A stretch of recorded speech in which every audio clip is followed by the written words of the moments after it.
Hello everyone, welcome back to my channel.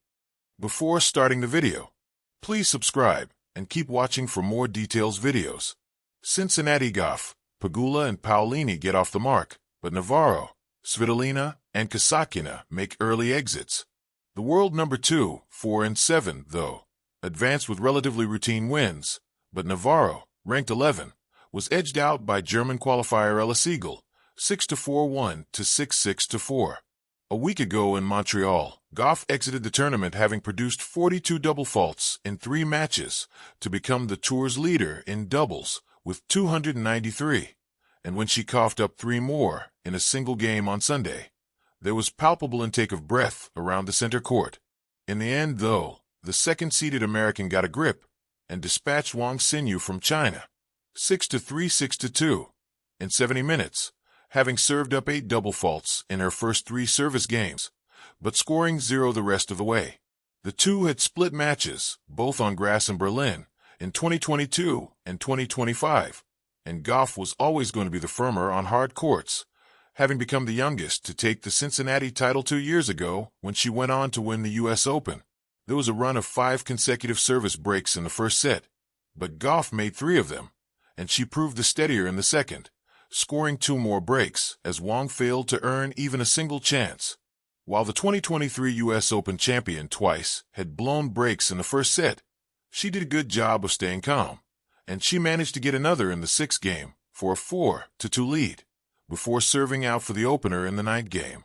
After winning the first set, Gauff stabilized on her serve and didn't face a single breakpoint in the second set, all while claiming 2 more breaks to complete her straight-set win. "It feels great to be back in Cincinnati," Gauff said on court afterwards. "Obviously, 2 years ago I won, and it set me up for a great 2 weeks in New York, winning the U.S. Open, so it means a lot to me, this tournament.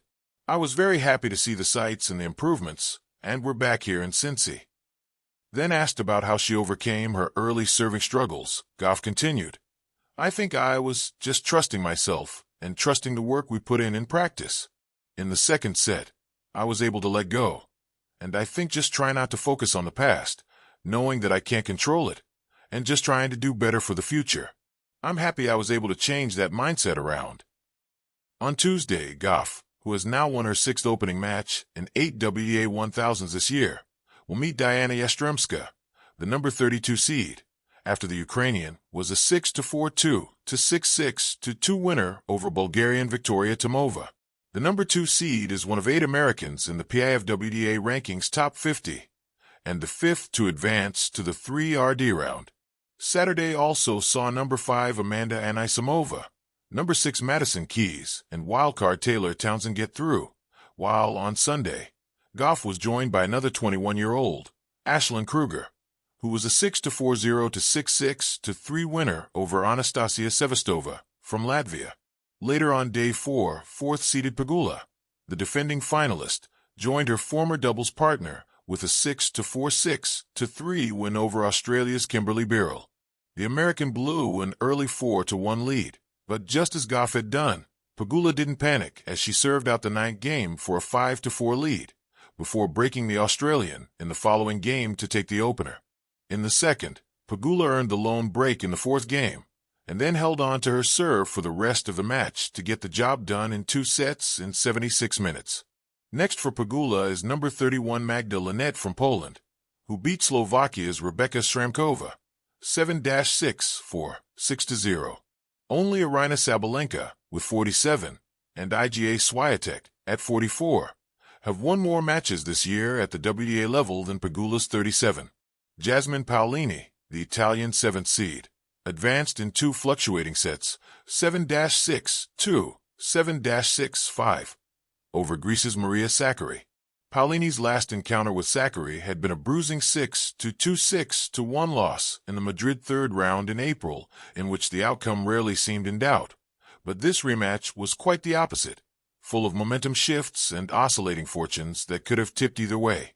The diminutive Italian sped out to a 5-1 lead in the first set, only for Sakkari to save 4 set points, with 1 clean forehand winner and 3 unreturned serves, as she battled back to force a tiebreak, in which Paolini dominated the Greek, who repeatedly sent the ball long. The second also reached a breaker, with neither player broken in the set, but once again Sakkari lapsed into error once there. When Paolini stood at 6-0 with 6 match points, she netted a volley into the open court, and Sakkari roared back to save the first 5 before, with just one more to go, the Greek double faulted for the second time in the tiebreak, failing to level at 6-6 and sending the 7th seed through to round 3 after 2 hours and 13 minutes in the hot, humid conditions. It was a frustrating end of the match for Sakkari, who struck her 4th double fault of the day to falter, and the pair's head-to-head now stands level at 2 wins apiece, with Paolini winning both of their hardcourt meetings, and the Greek triumphing twice on clay. I'm sorry to her, but yes, after she missed that first serve, I was thinking, like, please make the double fault. I have to be honest, yes, Paolini admitted later. It was a really tough tiebreak. I was up 6-0, and there was a volley over the net, and I missed it in the net. And then it was June 5th, and I was praying. The top-ranked Italian is still searching for consistency amid an up-and-down season. This time last year, she was on a dream run, reaching back-to-back Grand Slam finals at Roland Garros and Wimbledon, climbing to world number 4, and winning Olympic gold in women's doubles with Sara Errani in Paris. This year, she has flown a bit more under the radar, capturing her second WTA 1000 title on home soil in Rome, but has struggled to build momentum at other big events. I think I've played a good season, Paolini told reporters after the match. Not like last year. Last year was maybe more consistent every week. This year, there are more ups and downs. But still, I think my level is there. I just need to find the consistency in every tournament, to be focused in every tournament, to take some rest when I need it, to practice when I need it, and to step on court focused. I think that's the key. Paolini will next face another American, Ashlyn Kruger, the number 26 seed, who also came through a seesaw battle against Sevastova. Meanwhile, Navarro led an exodus of seeds, the number 8 falling in 3 sets to 20-year-old Seidel, ranked 125, after a 2-hour 10-minute battle. Competing in her first WTA 1000 tournament, Seidel has progressed through the qualifying rounds to book her place in the main draw for the tune-up tournament for the U.S. Open, and is continuing to make her mark. Navarro is heiress to her billionaire father, Ben Navarro, who has invested more than $300 million in this tournament through his private investment firm, Bima Capital, which purchased the event in October 2022. They also own the Charleston Open and have made significant upgrades to the Cincy venue and its facilities for players and spectators.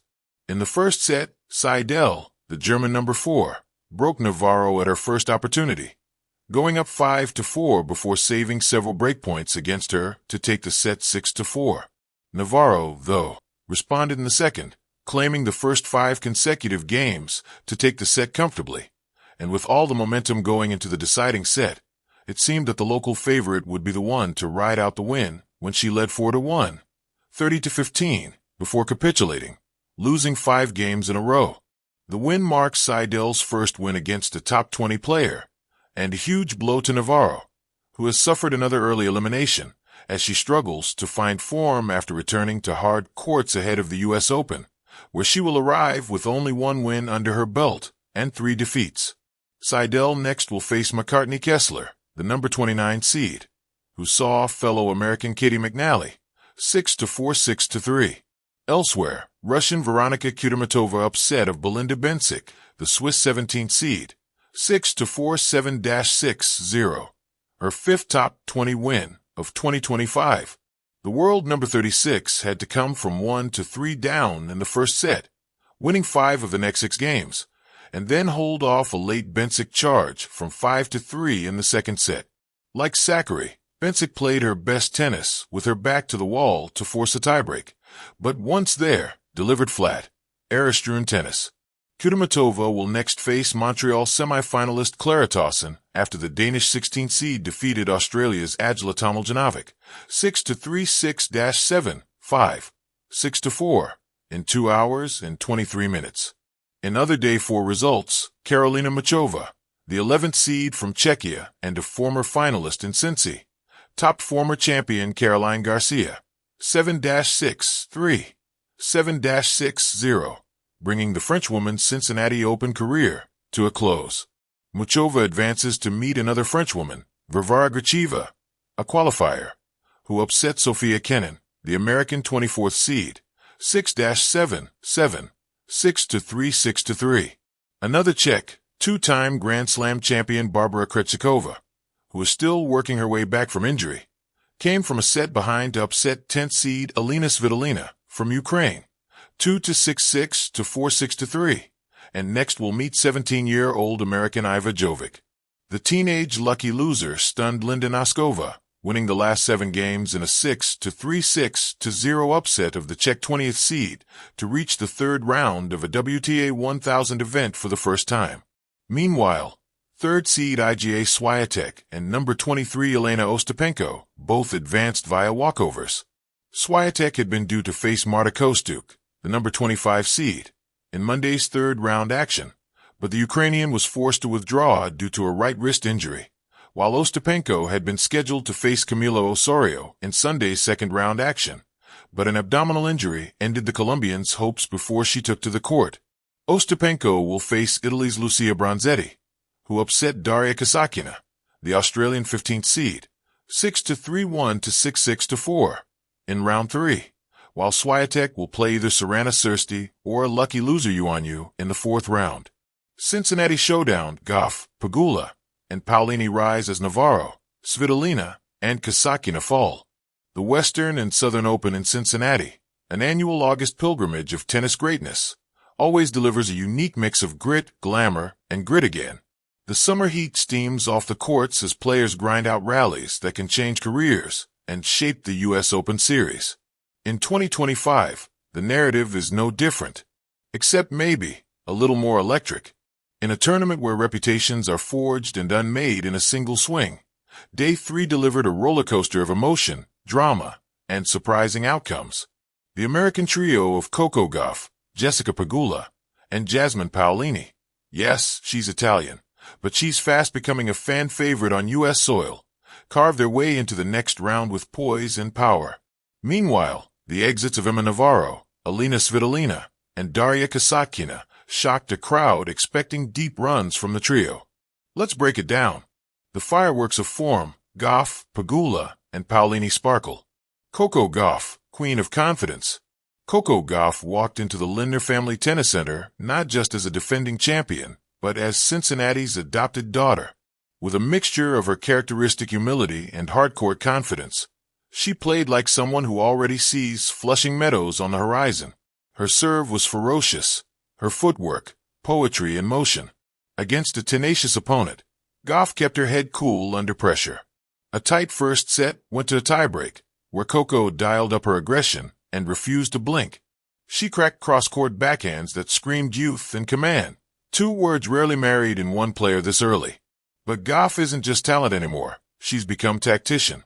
She's learned to absorb momentum, reset mentally, and unleash winners when they matter most. Cincinnati was watching their girl grow into a giant. Jessica Pegula, steady as she rises. If Gauff is the fire, Pegula is the quiet storm. Often underrated, the world number 4 showed why consistency is sometimes the most dangerous weapon on tour. Pegula's court sense and decision-making are a tennis masterclass. She doesn't just beat opponents, she dissects them. Her opening round was a test of patience. The match stretched nearly 2 hours, full of long baseline exchanges, angle drop shots, and the kind of mental warfare only top-tier players understand. But Pegula never flinched. Her timing was impeccable, her composure bulletproof. In an era where power dominates headlines, Pegula's precise point construction is a throwback to the golden age of strategy. And in Cincinnati, her game speaks volumes. Jasmine Paolini, the underdog's anthem. Jasmine Paolini has been living a fairy tale season. With her Roland Garros final run still fresh in memory, she's taken that momentum and translated it into hardcourt fearlessness. This week, Cincinnati is falling in love with her all over again. Her opening round saw her up against a big server, the kind of matchup that historically troubled her. But Paolini's foot speed, combined with an improved return game, turned the tide. She absorbed pace, redirected shots with scalpel-like precision, and wowed the crowd with her never-say-die defense. There's something magnetic about watching a player punch above expectations. Paolini, barely 5'4", plays like she's 7 feet tall and hard. Cincinnati noticed. The early exit heartbreaks, Navarro, Svitolina, and Kasatkina falter. Emma Navarro, learning under the spotlight. Emma Navarro has been one of the breakthrough stars of the season. Her intelligent play and court maturity belie her years. Yet in Cincinnati, she ran into an opponent who refused to let her dictate rhythm.